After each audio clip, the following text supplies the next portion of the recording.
Hello friends, welcome to my channel ST learning. সম্প্রতি প্রাথমিক শিক্ষক শিক্ষিকাদের বিএলও ডিউটি নিয়ে খুব আলোচনা সমালোচনা চলছে। এর মধ্যে সেই সংক্রান্ত একটি ভিন্নধর্মী খবর সামনে এসেছে, কর্মীদের বদলি সংক্রান্ত।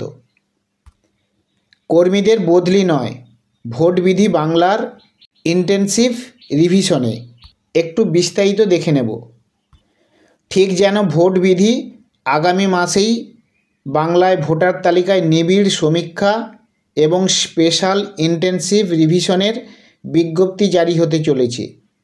আর সূত্রের খবর, তারপরেই সে কাজে যুক্ত কোনো কর্মীকে বদলি করা যাবে না, খালি রাখা যাবে না নির্বাচনী আধিকারিকদের পদও। কোনো রকম অসুবিধা হলে জবাবদিহি করতে হবে রাজ্যের মুখ্য সচিবকে। অর্থাৎ ইঙ্গিত স্পষ্ট, এসআইআর বিজ্ঞপ্তি জারির পর কার্যত ভোট বিধি কার্যকর হতে চলেছে গোটা রাজ্যে। নির্বাচন কমিশন সূত্রে খবর, পশ্চিমবঙ্গে এসআইআর সংক্রান্ত বিজ্ঞপ্তি জারির পর ওই কাজে নিযুক্ত কোনো আধিকারিককে বদলি করতে পারবে না রাজ্য সরকার। ঠিক যেমনটা হয় ভোট বিজ্ঞপ্তি জারির পর।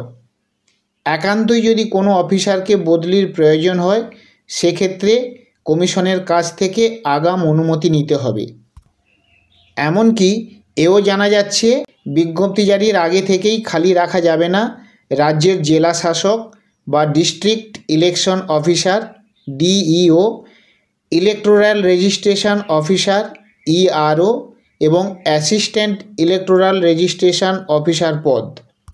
এছাড়া এসআইআরের কাজে যুক্ত আধিকারিকদের সমস্ত রকম সহায়তা দায়িত্ব বর্তাবে মুখ্য সচিবের ওপর।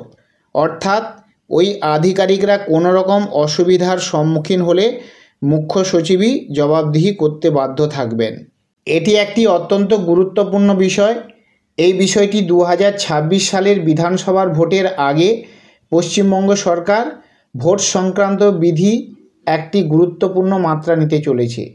তাই এই সংক্রান্ত তথ্য আমাদের প্রত্যেকের জেনে রাখা উচিত। ভিডিওটি ভালো লাগলে লাইক, শেয়ার, কমেন্ট করবেন। চাকরি সংক্রান্ত এবং নির্বাচন সংক্রান্ত তথ্যের জন্য আমার চ্যানেলকে সাবস্ক্রাইব করবেন। ভালো থাকবেন।